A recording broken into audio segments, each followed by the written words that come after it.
சுயமரியாதை குடும்பத்தில் இன்று 3வது 4வது தலைமுறையினர் நன்காக பேசி நல்ல பொறுப்புகளில் இருந்து உலகெங்கும் வாழ்கின்றார்கள். தஞ்சை வளத்திலே பெரியார் மணியம்மை பல்கலைக்கழகம் பொறியியல் தொழில்நுட்ப கல்லூரி அங்கு பயின்றவர்கள் இன்று உலகெங்கும் முக்கியமாக சிங்கப்பூர், ஆஸ்திரேலியா நாடுகளிலே சிறப்பாக வந்து வருகின்றார்கள். திராவிட குடும்பத்திலிருந்து இன்று கனடாவிலே சிறப்பாக வாழ்ந்து நமது கொள்கைகளுக்கு நண்பர்களிடம் பேசி நம்மளை பற்றி சொல்லி அதை விரிவுபடுத்தி வரும் நண்பர் ஆசிஃப் அவர்களுடன் இணைந்து அங்கே பலர் பணியாற்றுகின்றார்கள். அதிலே கொள்ளை குடும்பத்திலிருந்து பிறந்து வந்த யாழினி அவர்கள் பொறியியல் வல்லுநராக இருந்தாலும் தந்தை பெரியாரின் கொள்கைகளுக்கு அதை பரப்பும் செயல்களுக்கு துணையாக இருந்து வருவது நமக்கெல்லாம் மகிழ்ச்சி அளிக்கின்றது. இப்பொழுது யாழினி அவர்களை அழைத்து மணியம்மையாரின் சிறப்புகளை சொல்லுமாறு அன்புடன் உங்கள் சார்பிலும் பெரியார் பன்னாட்டமின் சார்பிலும் வேண்டிக் கொள்கின்றேன். அம்மா யாழினி வாங்க. நன்றி ஐயா. அனைவருக்கும் வணக்கம். என் பெயர் யாழினி. ஐயா சொன்ன மாதிரி அறிமுகம் கொடுக்கணும் என்றால், நான் படிச்சு முடிச்சு பல வருஷம் ஆயிடுச்சு. நான் இப்போ வேலை பார்த்துட்டு இருக்கேன். இங்கே கேனடால இருக்கேன். ஒன்டாரியோ, டொரண்டோ, கேனடால இருக்கேன். தாயே தமிழே வணக்கம். தாய்ப்பிள்ளை உறவம்மா உனக்கும் எனக்கும். அமிழ்தே நீ இல்லை என்றால் அத்தனையும் வாழ்வில் கசக்கும் புளிக்கும். அனைவருக்கும் வணக்கம். அன்னை மணியம்மையார் பிறந்த நாளை ஒட்டி நடக்கக்கூடிய இந்த சிறப்பான நிகழ்வை ஏற்பாடு செய்து நடத்தி கொண்டிருக்கும் மாண்புமிகு சோம இளங்கோவன் ஐயா அவர்களே, ஆசிஃப் தோழர் அவர்களே, இளமாறன் ஐயா அவர்களே, மற்ற யாராவது பெயரை விட்டு இருந்தால் மன்னிக்கவும். இந்த நிகழ்ச்சிக்கு பார்வையாளராக இணைந்து கொண்டிருக்கும் தோழர்களே, உங்கள் அனைவருக்கும் எனது பணிவன்பான வணக்கம். இன்று நார்த் அமெரிக்காவில் நம் தோழர்கள் ஒன்று கூடி, பகுத்தறிவாளர்கள் ஒன்று கூடி, அன்னை மணியம்மையார் அவர்களின் பிறந்த நாளை ஒட்டி அவர்களின் நினைவுகளை பகிர்ந்து கொள்கின்றோம், அவர்களின் தொண்டினை தெரிந்து கொள்கின்றோம் மற்றும் அதை பற்றி பேசுகின்றோம். அன்னை மணியம்மையார் அவர்களை பற்றி மட்டுமல்ல, தந்தை பெரியார் அவர்களின் சிந்தனைகள், பகுத்தறிவு கருத்துக்கள் இவற்றையெல்லாம் நாம் பேசிக் கொண்டிருக்கின்றோம்.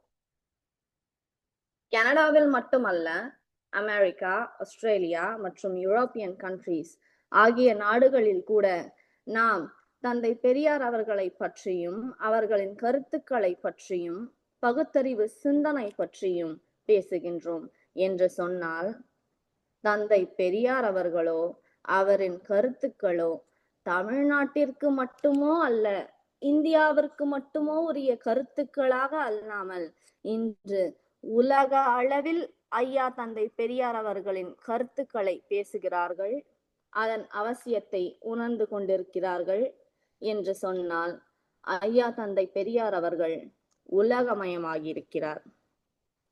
அப்படி ஐயா தந்தை பெரியார் அவர்கள் உலகமயமாகிய பெருமை தமிழர் தலைவர் ஆசிரியர் தாத்தா அவர்களைத்தான் சாரும்.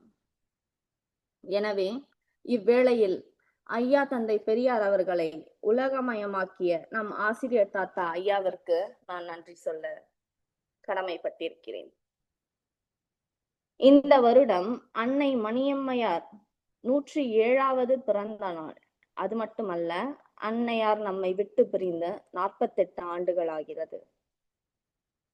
தமிழ்நாட்டு வரலாற்றில், இந்திய வரலாற்றிலேயே ஒரு பெண் தன்னை முழுமையாக பொது வாழ்க்கைக்கு ஒப்படைத்தார் என்றால் அவர் அன்னை மணியம்மையார் மட்டும்தான் என்பதை யாராலும் மறைக்கவோ மறுக்கவோ முடியாது. ஒரு நாட்டின் சுதந்திரத்திற்காக பல பெண்கள் போராட்ட களத்தில் குறித்திருக்கின்றார்கள். பல பெண்கள் போராட்ட களத்தில் போராடி இன்னுயிரை மாய்த்திருக்கின்றார்கள். அவர்களை எல்லாம் நாம் போற்றுகின்றோம், அவர்களின் வீரத்திற்கு நாம் தலை வணங்குகின்றோம்.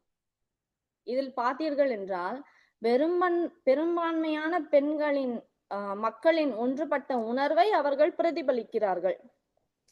ஆனால் பெரும்பான்மையான மக்கள் எதிர்க்கும் கொள்கையான கடவுள் ஒழிக, மதம் ஒழிக, சாதி ஒழிக, மூட நம்பிக்கை ஒழிக, பெண்ணடிமை ஒழிக என்று போராடும் ஓர் புரட்சி இயக்கத்தில் தன்னை இணைத்து கொண்டு தன் வாழ்நாளை தியாகம் செய்தார்கள் என்று சொல்வதை விட தன் இளமையை தியாகம் செய்தவர் தான் அன்னை மணியம்மையார் அவர்கள். தாம் கொண்ட லட்சியத்திற்காகவும் அந்த லட்சியங்களை தந்த தலைவருக்காகவும் அந்த தலைவர் கண்ட இயக்கத்திற்காகவும் தம்மையே தந்த தொண்டரம் அன்னை மணியம்மையார் அவர்கள். அன்னை மணியம்மையார் அவர்கள் தியாக சுடர் மற்றும் எளிமையின் திருவுருவம். இதை நான் ஏன் இங்க குறிப்பிடுறேன் அப்படிங்கிறத இதற்கு பிறகு வரும் நான் பேசும் மணித்துளிகளில் நீங்கள் அறிந்து கொள்வீர்கள். பகுத்தறிவு பகலவன் தந்தை பெரியார் அவர்கள் தமிழினம் நம் திராவிட சமுதாயம் உலக அரங்கில் மற்ற இன மக்களைப் போல் உயர்வடைய வேண்டும் என்பதற்காக தனது இறுதி மூச்சு அடங்கும் வரை அயராது பாடுபட்ட தியாக செம்மல். அப்படிப்பட்ட தியாக செம்மலுக்கு உற்ற துணையாக இருந்து அவர் உடல் நலத்தை காத்து ஐயா அவர்களை 94 ஆண்டுகள் அவர்களை வாழ வைத்த அன்னை மணியம்மையார் அவர்கள் தியாக செம்மலுக்காக தன்னையே தியாகம் செய்த தியாக சுடர் ஆவார்கள். தியாக சுடர் என்பது மட்டுமல்ல, எளிமையின் திருவுருவம் அம்மா அவர்கள். சிறந்த பேச்சாளரும் எழுத்தாளருமான டாக்டர் நாவலர் நெடுஞ்செழியன் ஐயா அவர்களை உங்களில் பலருக்கு தெரியும் என்று நினைக்கிறேன். அவர்கள் அன்னையாரின் எளிமையை பற்றி தெரிவித்த ஒரு சிறு பகுதியை படித்து காட்ட விரும்புகிறேன். இதன் மூலம் அன்னை மணியம்மையாரின் எளிமை நன்றாக விளங்கும் என்று நினைக்கிறேன். நான் தமிழகத்தை எல்லா வகைகளிலும் பாதுகாத்து வந்த பெரியார் அவர்களையே பாதுகாக்கும் பெரும் பணியில் ஆர்வத்தோடும் அக்கறையோடும் ஈடுபட்டு வாழ்ந்து வந்தவர்தான் திருமதி மணியம்மையார் அவர்கள். பெரியார் அவர்களுக்கு உற்ற துணையாக இருந்து அவரது உடல் நலம் பேணி அவரது நல்வாழ்வுக்கான வசதிகளை கவனித்து அவரோடு இணைந்திருந்த இயக்க தொண்டாற்றி அவரது வீட்டு நிர்வாகத்தையும் இயக்க நிர்வாகத்தையும் கண்காணித்து அவருக்கு பிறகு அவர் விட்டு சென்ற பணிகளை தொடர்ந்து இடையறாது செய்து வருவதில் முழு திறமையும் காட்டி செயற்கரிய பணிகளை சிறப்பாகவும் செம்மையாகவும் நிறைவேற்றி வந்தவர்தான் திருமதி மணியம்மையார் அவர்கள் என்று எண்ணிடும் போது பூரிப்பும் பெருமையும் ஏற்படுகின்றன. இது ஐயா நெடுஞ்செழியன் அவர்களுக்கு மட்டுமல்ல, இதை படிக்கும் இதை கேட்கும் நமக்கே பூரிப்பும் பெருமையும் ஏற்படுகிறது. அன்னை மணியம்மையார் அவர்கள் ஆடம்பரம் இல்லாமல், பகட்டேதும் இல்லாமல், நகை நட்டு போடாமல், விலை உயர்ந்த ஆடைகள் அணியாமல், ஆணவம் அகந்தை இல்லாமல், சுயநல போக்கு இல்லாமல், என் கடன் பணி செய்து கிடப்பதே என்ற முறையில் தொண்டாற்றி எல்லாருடைய உள்ளத்தையும் கவர்ந்தவர் தான் அவர் என்ற டாக்டர் நாவலர் நெடுஞ்செழியன் குறிப்பிட்டதிலிருந்து அன்னை மணியம்மையாரின் தொண்டரம் என்பது எந்த அளவிற்கு சிறந்தது என்பது வெட்ட வெளிச்சமாக தெரிகிறது. இதில் அன்னை மணியம்மையாரின் தொண்டரம் எப்படிப்பட்டது என்பதை பற்றி நான் ஒரு சில கருத்துக்களை உங்களுக்கு எடுத்துக்காட்டி சொல்கிறேன். அதுபோல எனக்கு முன்னே பேசிய பெரியார் பிஞ்சுகள் சொன்னதை போல அன்னை மணியம்மையாரின் தொண்டு பெரும் தொண்டு என்பதை நீங்கள் யாவரும் அறிந்திருப்பீர்கள். இருந்தாலும் ஒரே ஒரு சிறிய பகுதியை படித்து காட்ட விரும்புகிறேன். இது என்னவென்று சொன்னால், புரட்சி கவிஞர் பாரதிதாசன் அவர்கள் குயில் இதழில் 10/4/1980 மணியம்மையார் அவர்களை ஏன் அன்னை என்று அழைக்கிறோம் என்று அவர்கள் ஒரு கட்டுரை எழுதியுள்ளார்கள். அந்த சிறு பகுதியை உங்களுக்கு நான் படித்து காட்ட விரும்புகிறேன்.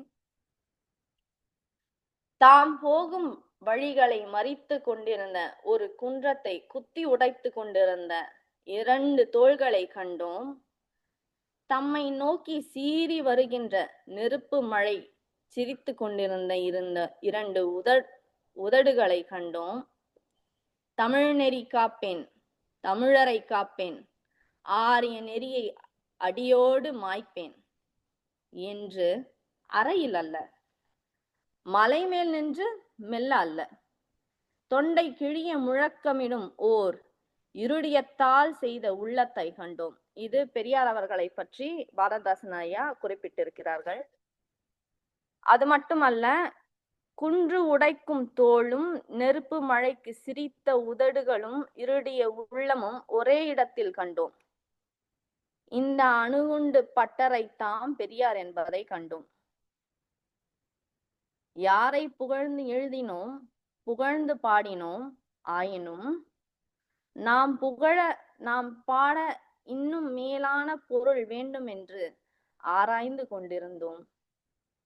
பெரியார் செத்து கொண்டிருந்தார், தமிழர் அழுது கொண்டிருந்தார்கள். ஆனால் பெரியாரின் உடம்பை விட்டு பிரிந்து போக மூட்டை முடிச்சுகளோடு காத்திருந்த உயிரை போகாதே என்று பிடித்திழுத்து வைத்துக் கொண்டிருந்தவை 2. ஒன்று அவரின் பெருந்தொண்டு, மக்கள் மீது அவர் வைத்திருந்த அருள் மற்றொன்று.